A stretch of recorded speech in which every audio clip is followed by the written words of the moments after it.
하나님 말씀 고린도전서 6장 6절에서 8절까지 말씀입니다.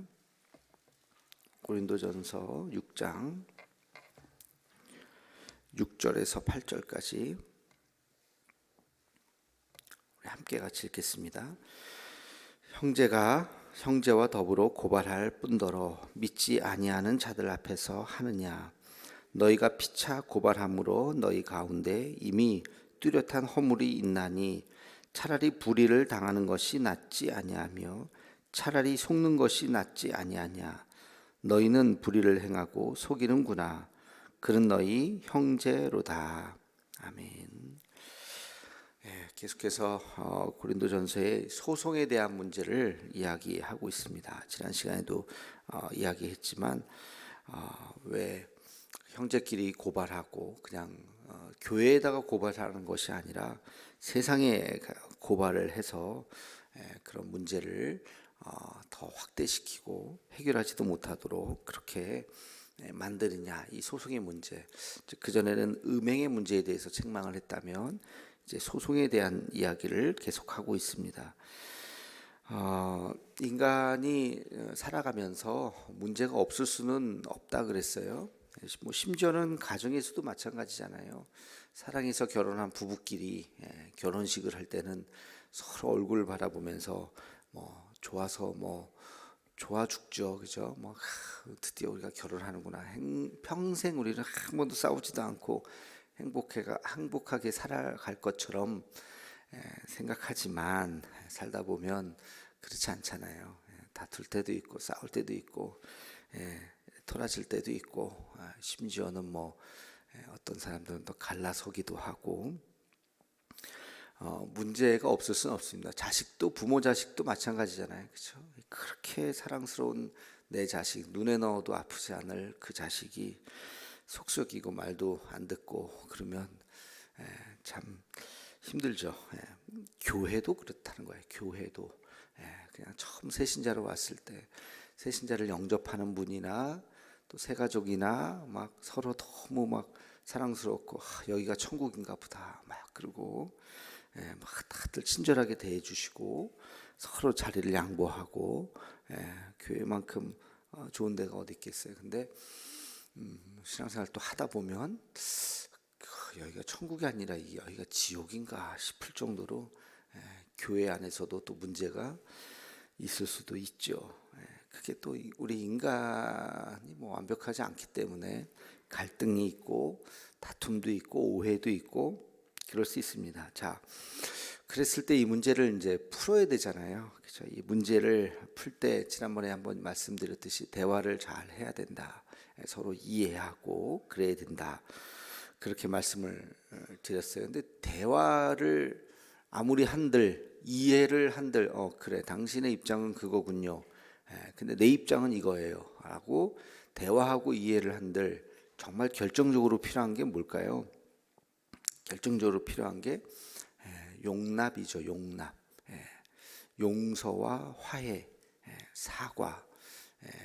그 입장만 이해하면 그래 그건 당신 입장이지 내 입장은 이거야 하고 입장만 서로 확인하고 주장을 하면 또 문제가 풀리지가 않잖아요. 풀리려면 누군가 한 사람이 그래 내가 잘못했습니다 하고 이렇게 양보를 해야 되는 거예요. 용서를 해야 되는 거예요. 그렇죠?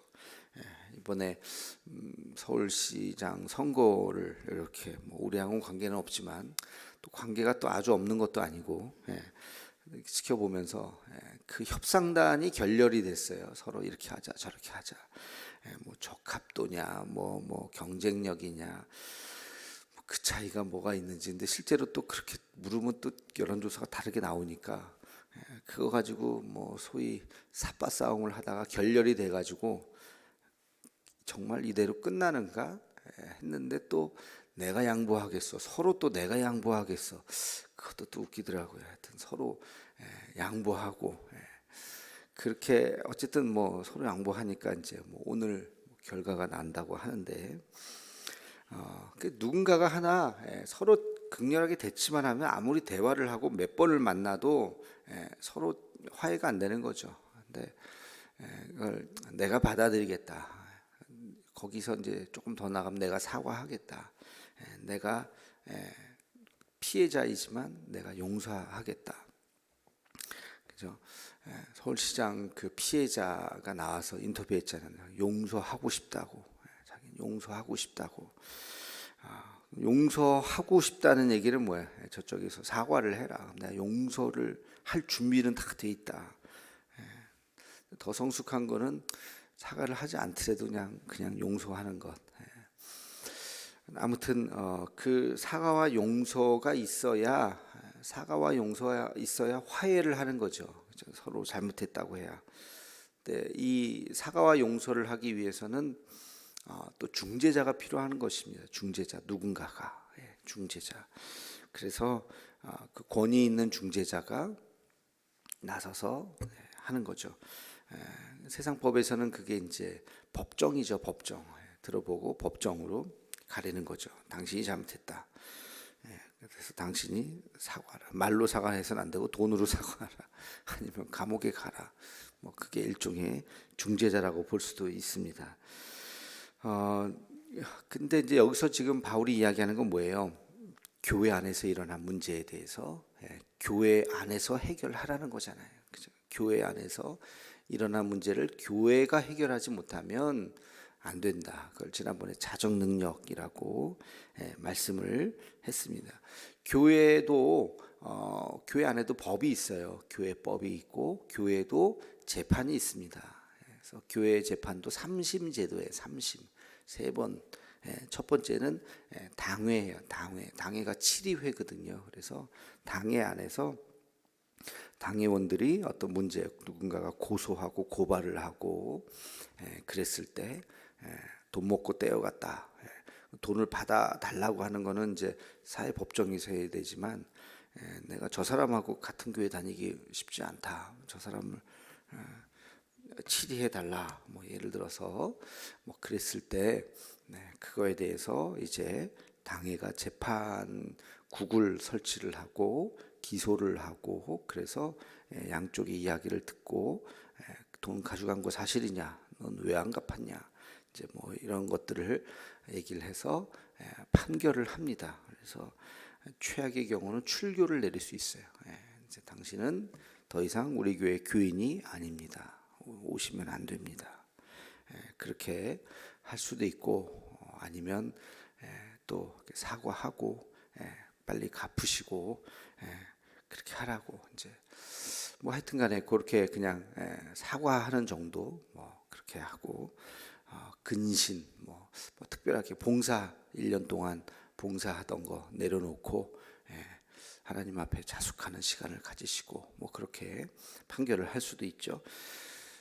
그게 이제 1심이에요. 그걸 받아들이면 알겠습니다 하고 서로 받아들이면 끝나는데 억울하다 내가 목사님하고 장로님들이 저 사람 편이다 말.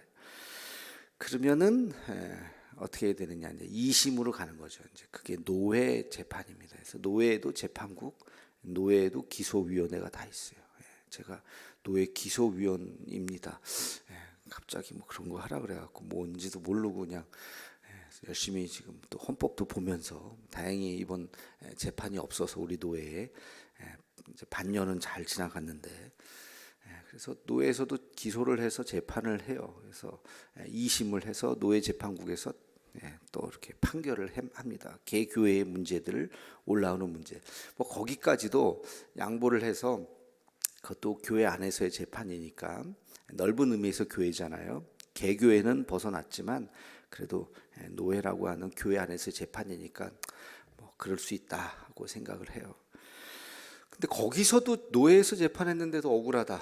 이거는 뭐 더 이상 내가 끝까지 가야 되겠다. 그러면 총회 재판으로 가는 겁니다.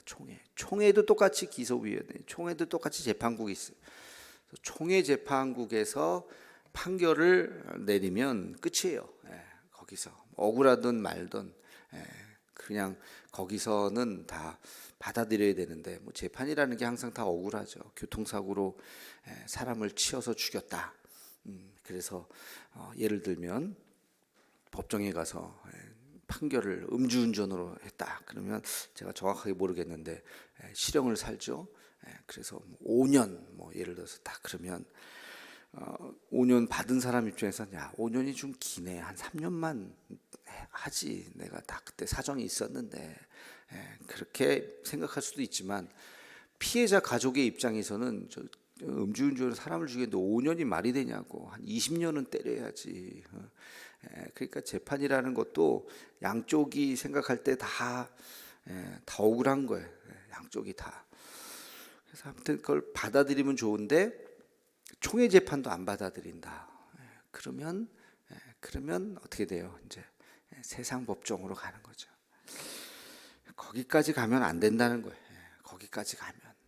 그래서 뭐 바울 시대는 뭐 그런 조직 교회가 아니었기 때문에 무슨 총회가 있고 노회가 있고 그런 게 아니잖아요. 그냥 개교회. 지금 바울은 개교회를 이야기한 교회에서의 싸움은 교회에서 끝내라. 너희 중에 그런 중재자가 없느냐? 그런 지도자가 없느냐? 그것을 중재를 받아들일 만한 그런 믿음도 없느냐? 그거에 대해서 지금 책망을 하고 있는 것이죠. 지금 우리는 조직교회를 만들어서 교단이라는 것을 만들었기 때문에 그래도 삼심이라고 하는 걸 만들어서 당회, 노회, 총회까지 그래서 거기까지 가게 되면 사실은 뭐 그 법에서 뭐라고 이야기한들 더 중요한 건 뭐예요? 더 중요한 건 법 위에 있는 게 뭘까요? 더 중요한 거. 더 중요한 것은 양보예요. 양보. 그리고 아까 얘기했듯이 그것에 대해서 관대하게 받아들이는 거예요. 받아들이는 거. 그게 그 용납하는 거. 그것이 더 중요한 것입니다. 그래서 억울할 수도 있어요. 그러나 그거를 받아들이고 이해하고 상대방을 용서하고 그것이 우리에게 필요한 것이죠. 그것을 품는 것이 그게 이제 믿음이라는 것입니다. 그래서 그 순간을 참고 이해하고 용서하고 넘어가면 언젠가는 그 사람이 굉장히 큰 사람이었구나. 그 사람이 굉장히 정말 큰 믿음의 사람이었구나 하는 것을 시간이 지나가면 우리가 알 수가 있는 것이죠. 그래서 법 위에 있는 것이 무엇이냐? 그것이 용서요, 화해요. 그것이 내가 용납하고 양보하고 하는 마음이 우리에게 있어야 그 문제가 해결되는 것이죠. 요만큼도 손해 보지 않으려고 하면 끝까지 가는 거죠. 끝까지 가는 거죠. 그래서 뭐 아까 교통사고로 5년 나왔다. 5년이 뭡니까? 20년을 했어요. 그래갖고 그 피해자 쪽에서 다시 또 재심을 요구할 수도 있는 거예요. 그러니까 그것에 대해서 뭐 세상법은 뭐 그렇다 치고 우리 교회 안에서 다 그렇다 믿음의 형제잖아요. 그러니까 그것을 서로 받아들이고 또 재판을 하고 중재하는 사람들 입장에서는 최대한대로 법에 의해서 또 그리스도의 정신에 의해서 양심적으로 또 정말 불공평하지 않게 공정하게 판결을 하려고 하는 그런 지혜도 필요하겠죠. 그래서 교회 안에서의 이런 일들 어떤 분들은 그럴 거예요. 뭐 저런 얘기를 뭐 교회에서 왜 하나. 근데 이런 얘기는 별 신앙생활에 필요도 없는 얘기를 목사님이 뭐 그렇게 하시나. 근데 이거는 고린도 교회 문제이기도 하고요. 그러니까 다시 말해서 초대교회에서도 이런 얘기가 문제가 있었고요. 오늘날에도 있어요. 오늘날에도 있어요. 그런 교회들 저는 참 감사한 거는 제가 이렇게 쭉 모교회부터 시작해갖고 여기까지 이렇게 교회들 몇 개 교회를 거치면서 신앙생활 횟수로 따지면은 벌써 한 30년 가까이 그러네요. 30년 가까이 신앙생활을 이렇게 하는데 뭐 법 소송에 휘말리거나 또는 교회가 재판을 하거나 또는 막 교인들끼리 막 싸우거나 하는 장면을 제가 보지를 못했어요. 당연한 거지. 뭐 교회가 당연히 덜 사랑하느냐 더 사랑하느냐는 있을 수 있어요. 그리고 뭐 누구랑 뭐 요즘에 냉전 중이래. 뭐 삐져서 싸운대. 뭐 그런 거는 제가 뭐 보기도 하고 듣기도 하고 많이 그랬지만 진짜 심각하게 교회 법까지 가서 세상 법은 당연히 본 적이 없고 교회 법에 가서 막 그렇게 싸우고 재판하고 그런 교회를 제가 있었던 교회는 경험한 적이 없어서 얼마나 감사한지 몰라요. 근데 그게 감사인 줄을 몰랐어요. 신학교 들어올 때까지. 근데 그런 교회에 있었던 친구들 얘기를 들어보니까 그게 진짜냐? 야, 그런 일이 있어? 야, 교회가 어떻게 그런 일이 있었어? 하는 경우들이 생각보다 굉장히 있더라고요. 그래서 참 돌이켜 보니까 그것도 감사네. 나는 그런 교회 없어. 늘 교회는 늘 나를 품어 주셨고 늘 우리 교인들끼리 다 그렇게 사랑을 많이 했던 좋은 교회들 있어서 제가 참 감사하다. 이것도 너무 감사하다. 그런 생각을 예전에 했던 적이 있습니다. 아무튼 평생 우리가 그러면 안 되죠. 다툼은 있을 수 있어요. 마음에 안 들어서 삐지고 그럴 수 있죠. 당연히. 근데 끝까지 가면 안 되잖아요. 그렇죠? 끝까지 가면 그 사이에 또 마음이 수그러들고 기도하면서 나를 위해서 내 마음을 위해서 상대방의 마음을 위해서 기도하면서 우리가 또 풀어야지. 어느 순간 가서 또 이렇게 풀고 그게 자정 능력이라 그랬잖아요. 그게 좋은 교회고 시간이 흘러가면서 서로 용서와 화해의 마음이 다시 이렇게 우리 안에 생기고 어느 날 갑자기 기도하면 그 사람 미워 죽겠던 사람이 어느 날 기도하다 보면 갑자기 불쌍해지는 거예요. 그리고 갑자기 사랑스러워지고 그리고 용기를 내서 내가 한번 전화 한번 해야 되겠다. 내가 한번 같이 밥 한번 먹자 그래야 되겠다. 그런 마음이 어느 날 생기는 거죠. 내가 이런 마음이 왜 생긴가?